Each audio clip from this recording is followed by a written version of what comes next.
圃場からの朝焼け。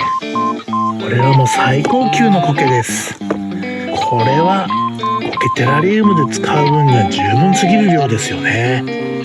これも立派な株ですね。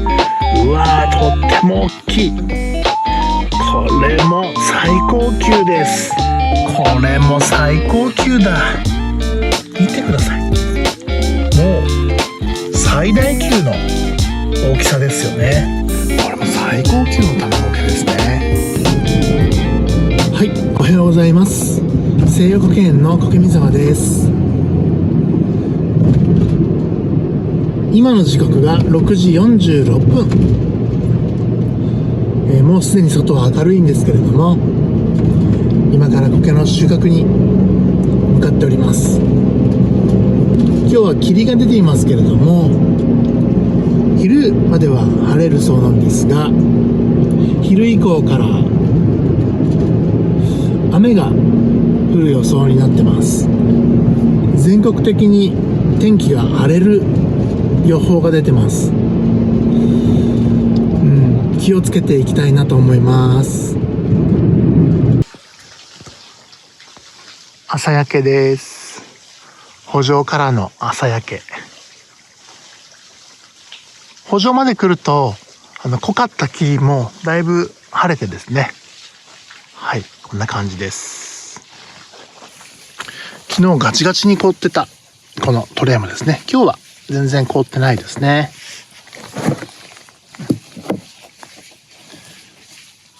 よっと。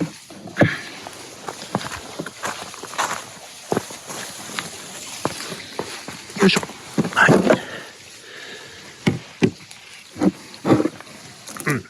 大丈夫ですね。トレーも全然。はい。そうですね。今日、圃場で取ったばかりの苔なんですけれども、ちょっと見てみましょう。まずはヒノキ苔。どうでしょうか。鮮やかな緑で、とても綺麗ですね。うわー、これはいい苔だ。これはもう最高級の苔です。最高級のヒノキ苔。すごいですね。この容器は8センチの容器のパックなんですけれども、ここにパンパンに詰めて収穫しました。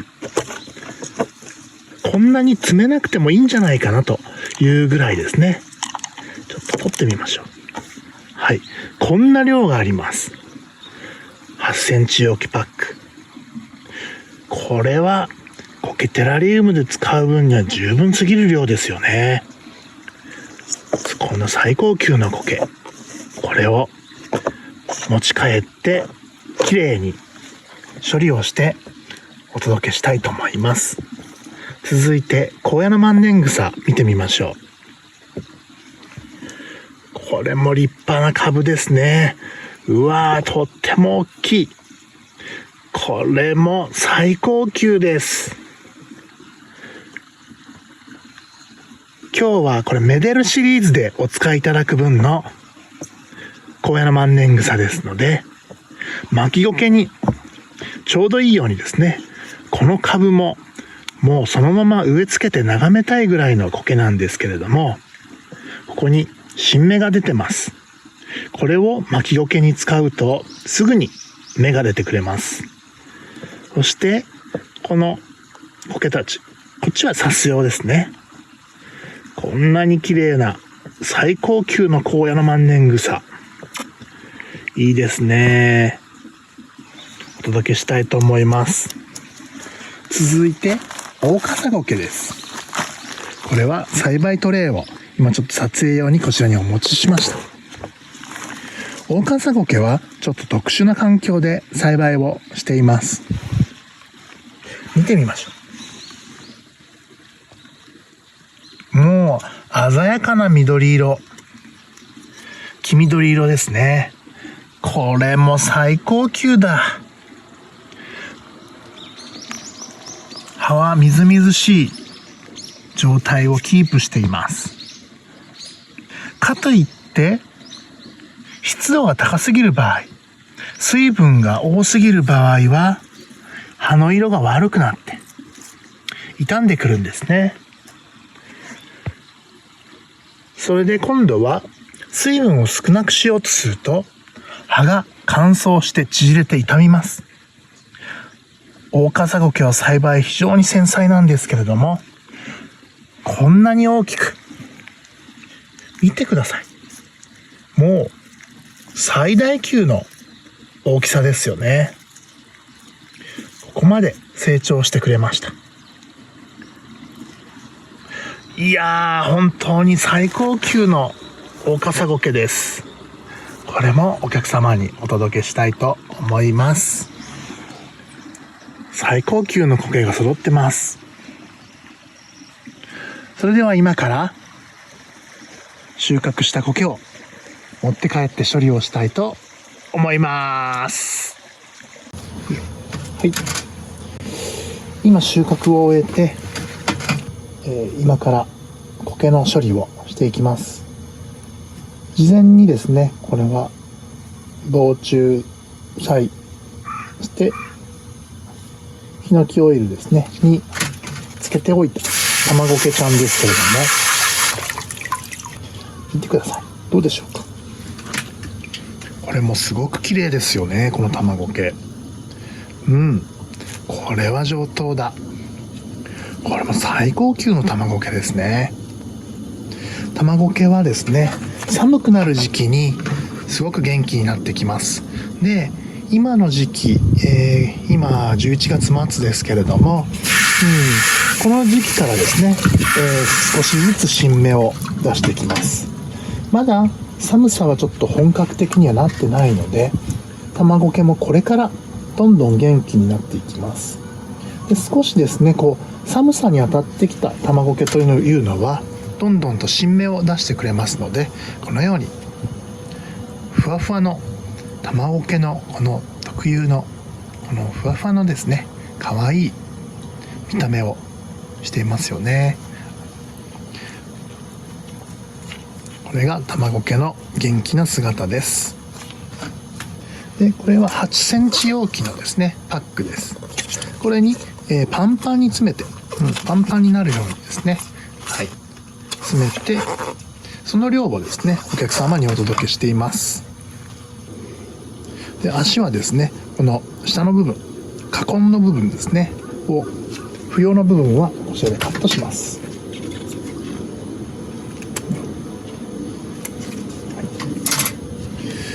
見事な卵苔です。本当に綺麗ですよね。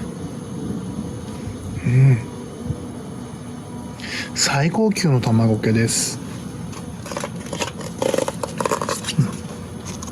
処理できましたので、これは、発送用のパッケージに移し替えて発送したいと思います。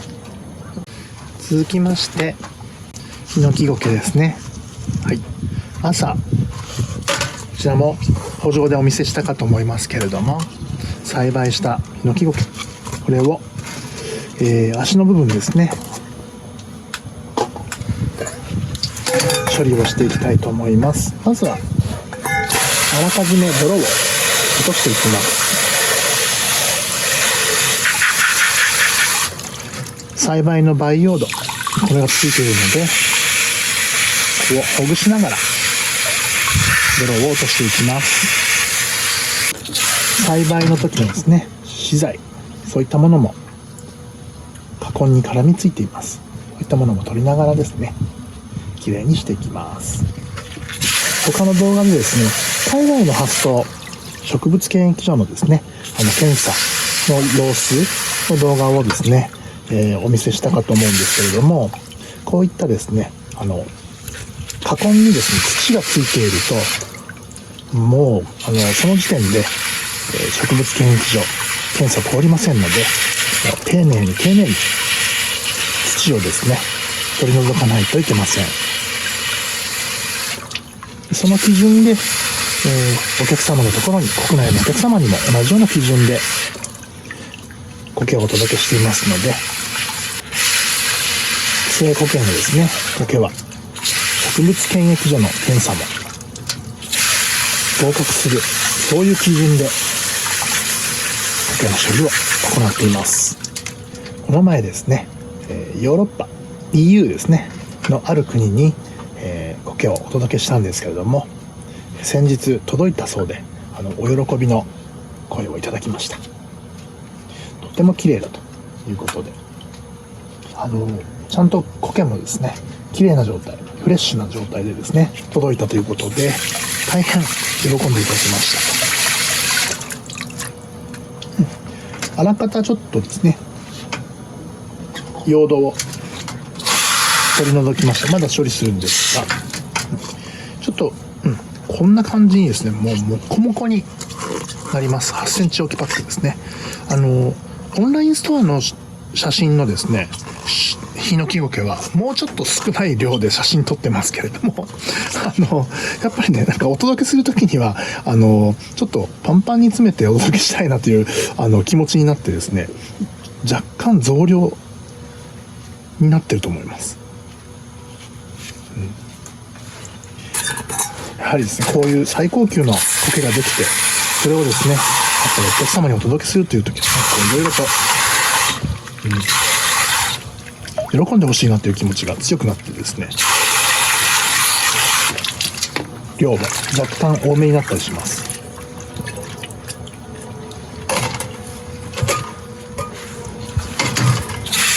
この前の動画でも言ったんですけれども、苔はですね、何も処理されてない状態で届いた場合、こういった種苔の処理はですね、基本的にはお客様が届いた後にですねやらなきゃいけなくなっちゃいますよね。その際にこういうちょっとクズとかが出て、それは使えない部分になるので、使えない部分を取り除いたりするとですね、例えばこういうちょっとこう色が悪くなってしまった茶色いものですね、これは季節によってですね、ヒノキゴケは紅葉したりすることもあるので、これは枯れてるっていう状態とはまたちょっと違うんですけれども、色としてはですねちょっとあんまりよろしくないので、これはまた栽培に回します。そういった感じでですね、その苔のクズとか、そういう色が変わっているものなどを取り除いていったりすると、実際お客様のところに届いた苔、どれぐらい使えるかというとですね、あまり処理をしていない苔というのはですね、どんどん実際使える量というのは目減りしていきます。で、最終的に使えるようになった苔は届いた苔の半分ぐらいだったとかですね、そういったこともあるかと思いますので、そういったことのないように、私はですね、西洋古県ではこのお客様にお届けする全量でパックでちゃんと測って、その使える分の量で測った量をそのままお届けするというふうにしています。なので他のところですね、もっと安いところもいくらでもあると思うんですけれども、そういった面考えるとですね、意外に他のところで安く買った苔の方が高くついちゃうというね、そういうこともあるんじゃないでしょうか。これですね、ヒノキゴケ、柵がたくさん出てます。ここからですね、胞子弾けてですね、またここの胞子の中のパンと弾けて苔がたくさん増えていくと、そういう繁殖を有性繁殖という言い方をします。今年はですね、ヒノキゴケの柵をたくさんつけてくれて、私も栽培してて初めてですけれども、びっくりしました。いいですね。はい。で、ヒノキゴケもですね、よくご相談いただくんですけれども、このようにね、青々としている状態ですよね。に、コケテラリウムで使った後にですね、この青々としている状態をキープできずに茶色くなってしまうということが結構皆さん悩まれている方が多いみたいですね。以前ですね、私は茶色くなった時の苔の対処法というような動画も出しましたけれども、そちらもですね、お時間あれば見ていただければと思いますが、特にヒノキゴケがですね、茶色くなってしまう要因というのは、これもたくさんあるんですけれども、上手に育てていても、条件が合っていてもですね、茶色くなることもあります。自生しているヒノキゴケもですね、これは当然永遠とこの緑色なわけではなくてですね、やっぱりあるタイミングが来ると茶色くなるっていうことはあるんですね。それは老化というか、紅葉と一緒ですよね。健康的にずっと育成していても、やっぱりその育成期間とともに茶色くなっていくというその自然現象というのがまず一つあります。で、あとはですね、若い芽でも茶色くなってしまうということがあるんですけれども、皆さん結構見落としがちなのが明るさです。で、ヒノキゴケの好む明るさというのはですね、意外に結構暗いんですね。自生しているヒノキゴケのそういう場所を訪れると、この川沿いの林の中の割とうっそうとしたようなその暗めの場所、半日陰というよりはもうずっと日陰ぐらいの場所です。そういった場所によく自生していて、そういった場所に生えているヒノキゴケというのはとても緑色が鮮やかな緑色ですね。こういうちょっとバラバラにしてしまいましたけれども、こういう本当に鮮やかな緑色をしてくれています。で、自生しているヒノキゴケでも割と明るめの場所に生えているものがですね、もっと茶色っぽい黄緑色が強いといいますか、明るめの緑で、それがさらに日の光が強くなってくると黄色く焼けてきます。でですね、最近はですね、コケテラリウムの育成でですね、 LED ライトとかをよく使われる方がいらっしゃると思うんですけれども、植物用のライトですね、あれ結構強すぎるということもあったりして、でヒノキゴケが茶色くなってしまう。いい環境なのにライトのその光が強すぎるために葉が焼けてしまうということがあるようですので、そういった場合はですね、ちょっと逆に暗めに、若干ちょっと気持ち暗めに育成してあげると色が戻ったりとかということがあります。ただですね、こういった形でもう茶色くなりきってしまったこういう株ですね、この茶色くなりきってしまった株というのはもうこの茶色が緑に戻ることはありませんので、この場合はですね、この先端でこの茶色いところをですね、もう切ってあげる。パチッと、こういうふうにですね、切ってあげるといいと思いますですね。そうするとまたそこから芽が出たりとかですね。ですので先端を取ってあげることによって、成長点を切ってあげることによってそこからですね、新芽が出てくるのを促すという風なですね、そういうことをメンテナンスされるといいかなと思います。コエノマンネングサもそうですね、明るすぎる場所で育てていると葉がどんどん黄色くなっていきます。で、最終的に茶色くなってしまうという感じですね。なので鮮やかな緑色をキープしたい場合は、程よい明るさ、強すぎず弱すぎず、逆に弱すぎるとちょっと軟弱な株になってくるんですね。光の加減が弱すぎるとなんとなく軟弱に成長していく、全体がですね。そういった場合はちょっと明るめの場所に移し替えるということもしています。他にもですね、苔によってその明るさ、好む明るさというのは違うので、はい、こちらも完成です。一級品のヒノキゴケ、本当に綺麗ですよね。これも最高級です。ではパッケージしていきたいと思います。それと最後にコエノマンネングサですね。コエノマンネングサは今日はメデルシリーズというですね、製薬研がプロデュースしているコケテラリウムがよく育つ、そして増える、でその様子をめでるというですね、製品を開発しています。その制作キットのコケなんですけれども、コエノマンネングサのシリーズがありまして、このようなコケです。ですね、この中で、これをこの一番大きな株をですね、巻きゴケにしてもらいます。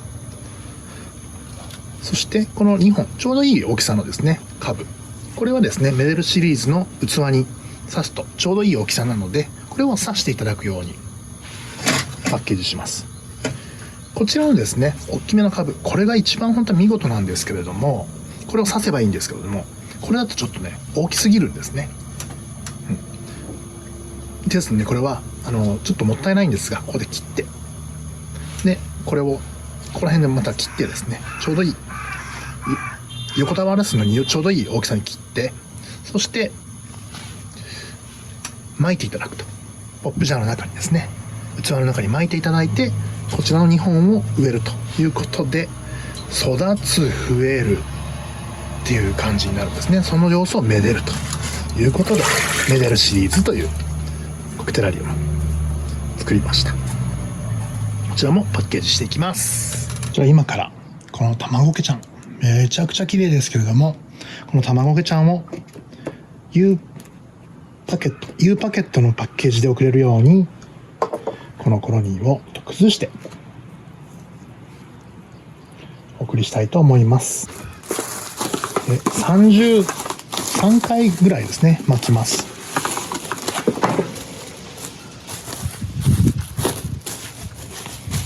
よいしょ。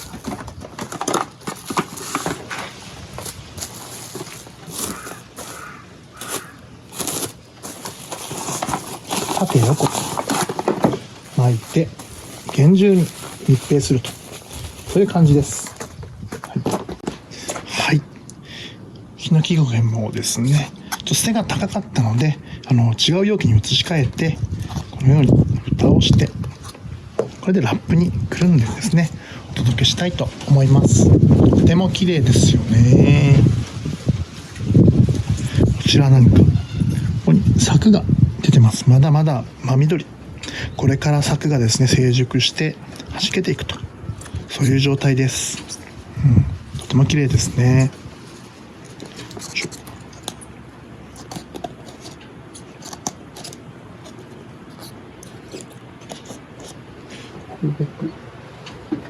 柵を噛まないように、よいしょよいしょしながらですね、はい、大丈夫だと思います。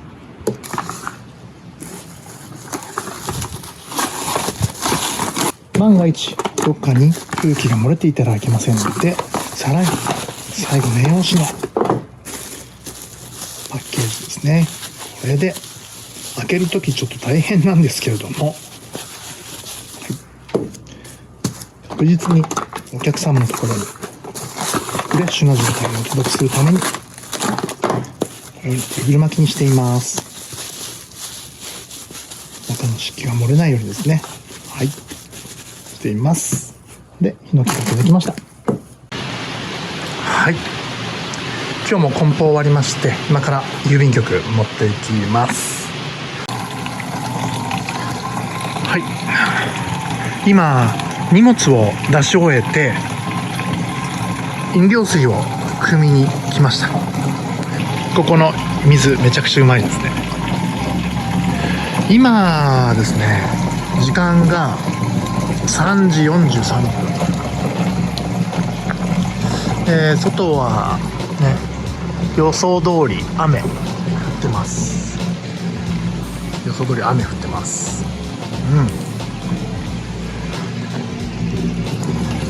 お昼ね、すごい風が強くて、大荒れの天気だったんですけれども、今は風も落ち着いて雨がしとしと降ってる感じですね。昨日がめちゃくちゃ寒くてマイナスいってたのに、もう今20度近くあって、湿度もだいぶ高いんで、なんか暑いぐらいですね。この季節なかなか暑かったり寒かったりで、気温が結構難しいですよね。体調も崩しやすいので、皆さんも気をつけてください。1日ね、20度の温度差っていうのはやっぱりかなりしんどいですよね。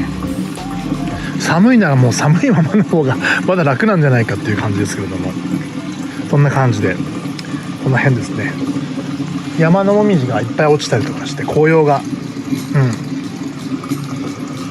だいぶ始まってますけれども、ここにももみじあるのかな、これですね。綺麗ですね。